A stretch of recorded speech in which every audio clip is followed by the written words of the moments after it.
अस्सलामु अलैकुम वरहमतुल्लाहि वबरकातुहू।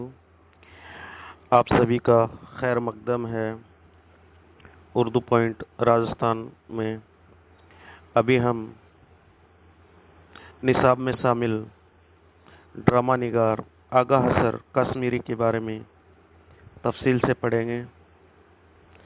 आगा हसर कश्मीरी की पैदाइश 1931 या 1935 में उत्तर प्रदेश के शहर बनारस में हुई और इनका असल नाम मोहम्मद शाह था। आगा हसर ने अरबी, फ़ारसी और उर्दू की इब्तदाई तालीम घर पर हासिल की। बाद में अंग्रेज़ी तालीम के लिए स्कूल भेजे गए, मगर पढ़ने लिखने में ज़्यादा इनका दिल नहीं था और शेर व तफरी और शेर व शायरी की महफ़िलें में इनका दिल लगता था।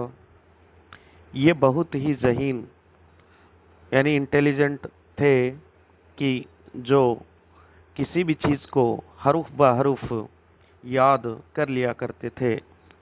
इस दौर में पारसी थिएटर की कंपनियां शहर शहर घूमकर ड्रामे दिखाया करती थी। 1897 में अल्फ्रेड जुबली कंपनी बनारस पहुंची। इसके जो एक अहम ड्रामा निगार एहसन लखनवी थे। आगा हसर ड्रामा देखने जाते तो एहसन लखनवी से मुलाकातें भी होती थी।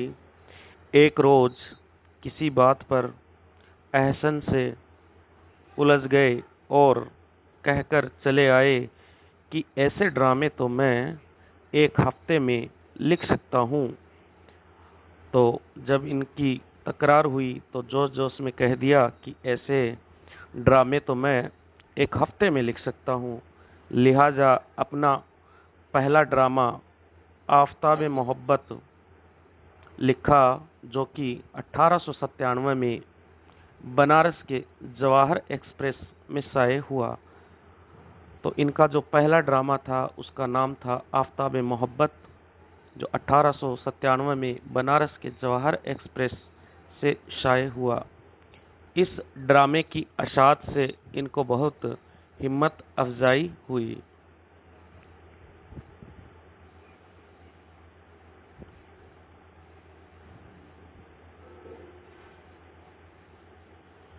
ड्रामा निगारी के शौक में आगा हसर बम्बई, जिसको आज हम मुंबई कहते हैं, वहां पहुंचे और इनका मुकाबला बड़े बड़े तजुर्बाकार ड्रामा निगारों से था। चुनांचे इन्होंने ड्रामे लिखने और अदबी व इल्मी लियाकत बढ़ाने के लिए खूब मेहनत की। इन्हें ड्रामा निगार की हैसियत से पहली नौकरी अल्फ्रेड थिएट्रिकल कंपनी में ही मिली। तो इन्होंने जो पहली नौकरी की थी एक ड्रामा निगार के तौर पर, वो अल्फ्रेड थिएट्रिकल कंपनी में की और इसके लिए इन्होंने अब पहला ड्रामा मुरीद शुक लिखा। तो यहाँ गौर करने की बात है कि इनका जो खुद का पहला ड्रामा था वो था आफताब मोहब्बत और ये 1897 में लिखा और बनारस की जौहर एक्सप्रेस से शाये हुआ। और इन्होंने जो अल्फ्रेड थिएट्रिकल कंपनी के लिए पहला ड्रामा लिखा उसका नाम था मुरीद शुक। इसकी मकबूलियत ने आगा हसर को बहुत जल्द शोहरत की बुलंदियों तक पहुंचा दिया। ये शोहरत रोज़ बरोज़ बढ़ती गई। फिल्मी कहानियों में को शामिल कर लिया जाए तो इनके ड्रामों की कुल तादाद 38 है।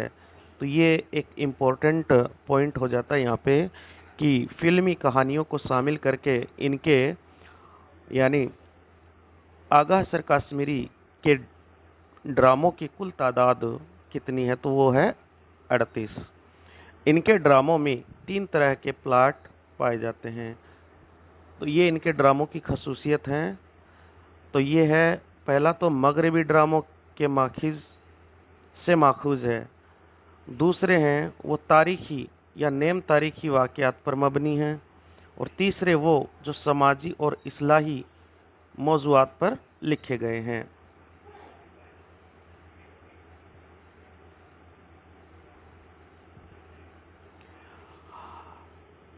ड्रामा यहूदी की लड़की आगा हसर कश्मीरी ने 1913 में लिखा। तो ये क्वेश्चन या ये सवाल एग्जाम में पूछा गया है।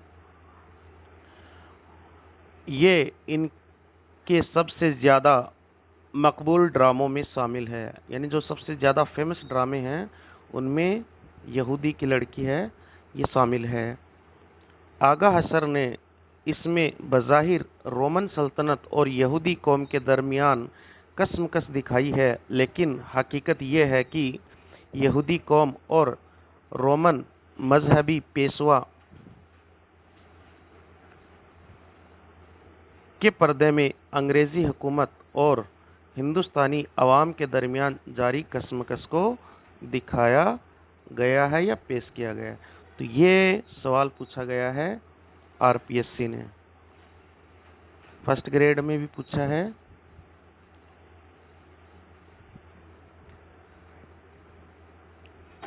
हमारा पढ़ाने का तरीकाकार यही रहेगा कि आपको बताते रहें कि कौन सा जो सवाल है वो आरपीएससी ने अपनी इम्तिहानात में पहले पूछा है। तो इससे आपको अंदाज़ा हो जाएगा कि आरपीएससी किस तरह से सवाल बनाती है। इस तरह है, बराह रास्त मफहूम के साथ साथ ड्रामे का एक अलामती मफहूम भी निकलता है। तो अलामत का मतलब होता है निशानी, यानी एक बराह रास्त तो इसमें है रोमन और यहूदी में, लेकिन अलामती तौर पर यह है हिंदुस्तानी कौम और या हिंदुस्तानी अवाम और अंग्रेज़ी हुकूमत, ये जब अंग्रेज़ों के हम गुलाम थे उसका इसके पर्दे में इसका नक्शा खींचा गया है।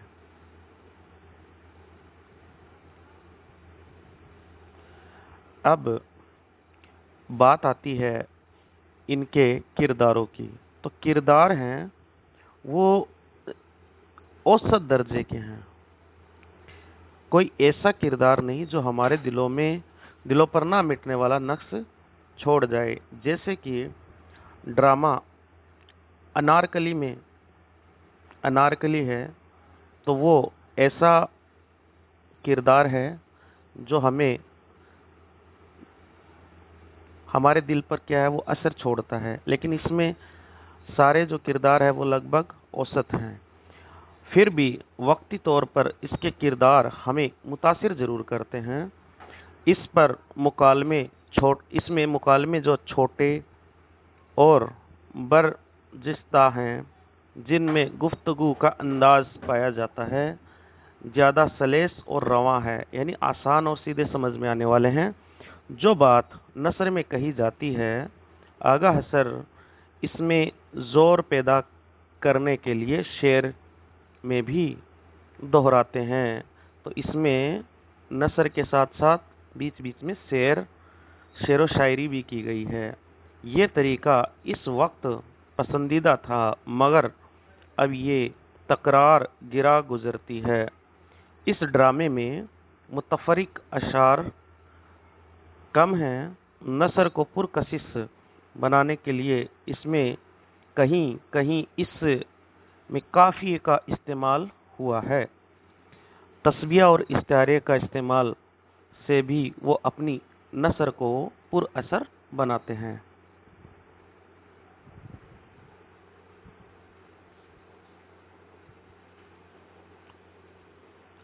पेशकश के लिहाज से भी ये ड्रामा निहायत मौजू है।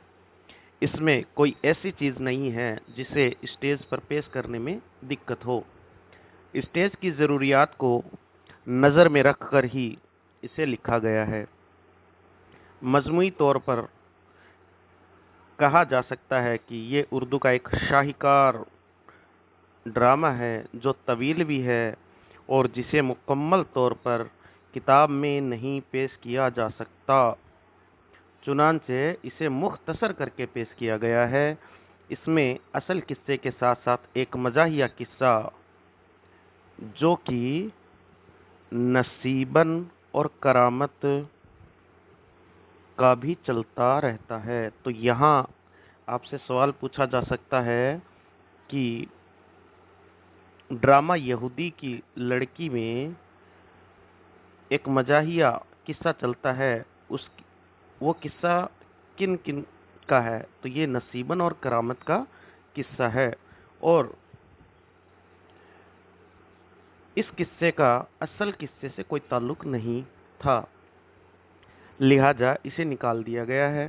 गैर ज़रूरी अशार और गाने भी खारिज कर दिए गए हैं। कुछ मुकालमे भी निकाल दिए गए हैं, मगर ये सलीके के साथ किया गया है कि कहानी में तसलसल यानी कंटिन्यूटी बरकरार रहे और असल किस्सा कहीं मजरू ना हो।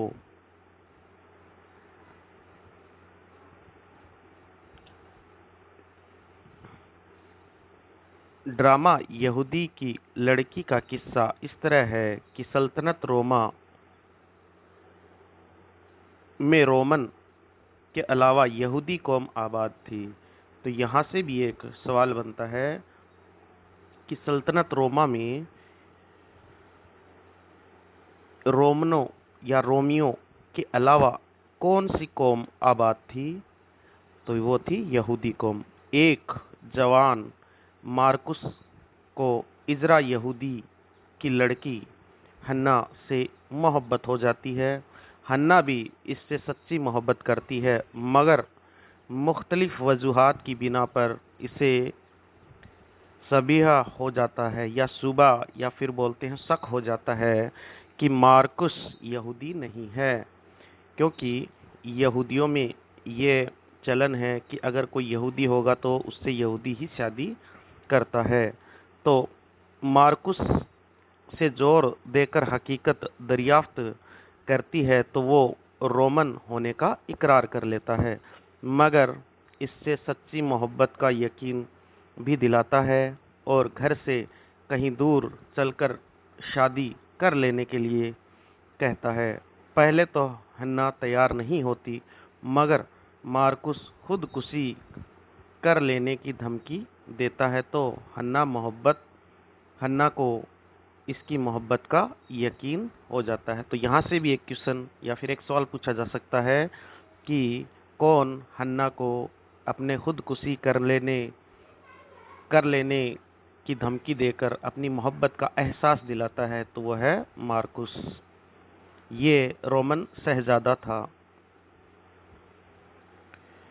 दोनों घर से जाना ही चाहते हैं कि इजरा सामने आ जाता है कि ये इजरा इसका हन्ना का बूढ़ा बाप है जो छिपकर सारी बातें सुन रहा था। दोनों इससे मुआफ़ी मांगते हैं और रहम की दरख्वास्त करते हैं। इजरा शादी के लिए तैयार हो जाती है, मगर इस शर्त के साथ कि मार्कुस यहूदी मजहब इख्तियार कर ले। लेकिन मार्कुस तैयार नहीं होता और वहां से चला जाता है। एक रोज़ हन्ना मार्कुस की मुलाकात होती है तो वो इसे बताता है कि वो कोई आम आदमी नहीं बल्कि मुल्क का वली अहद है। अगर वो अपना मजहब तब्दील कर लेता तो सल्तनत से हाथ धोना पड़ता। वहीं हन्ना को पता चलता है कि मार्कुस की शादी कल शहजादी अक्टोया से होने जा रही है, तो पहले से तय थी। तो अब इसमें दो चीज़ें आ गई हैं कि शहजादी अक्टोया से पहले ही इसकी सगाई हो रखी थी, फिर भी मार्कुस हन्ना से मोहब्बत करता था। ये बात जानकर हन्ना को बहुत ही बुरा लगा, इससे बेहद रंज होता है। तो हन्ना है ये बात जानकर इसको बहुत ही रंज या गम होता है और वो इसे रोकने का तहिया यानी इरादा कर लेती है। शादी के मौके पर इज़रा यहूदी अपनी कौम की तरफ से नजराना पेश करने के लिए दरबार में हाजिर होता है। हन्ना भी वहां पहुंच जाती है और बादशाह को सारी बात बताकर इंसाफ की तलबगार होती है। बादशाह शहजादा मार्कुस से पूछता है तो वो अपने जुर्म का इकरार कर लेता है। बादशाह इसे कैद करके मजहबी अदालत में मुकदमा चलाने का हुक्म देता है।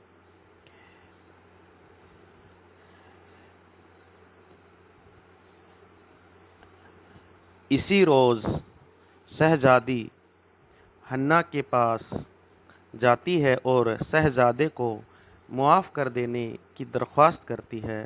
हन्ना को मार्कुस पर रहम आ जाता है और अपना इल्ज़ाम वापस ले लेती है।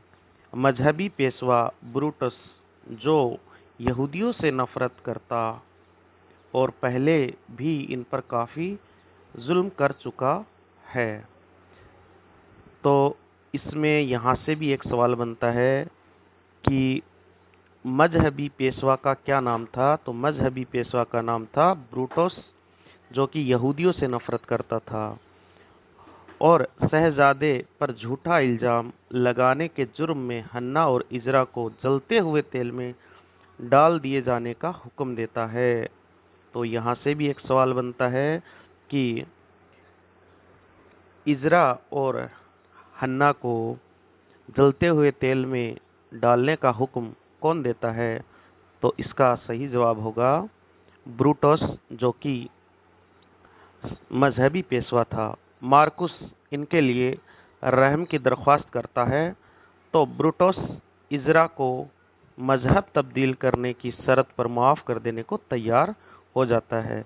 तो वैसी ही शर्त जब इज़रा यहूदी को मार्कुस और हन्ना की मोहब्बत का पता चला था, तो ऐसी ही शर्त ये मजहबी पेशवा रखता है। इज़रा इसे नहीं मानता है और इसे 16 साल पहले का किस्सा याद दिलाता है। तो इस 16 साल वाले किस्से के अंदर जब शाह नीरो के हुक्म से शहर रोमा में चारों तरफ आग भड़क रही थी, इस आग में ब्रूटस की बीवी जलकर खाक हो गई थी, मगर इसकी शीरख्वार बेटी को आग से इसी ने बचा लिया। तो यहाँ शीरख्वार का मतलब होता है जो दूध पीती बच्ची है, उसकी बात है।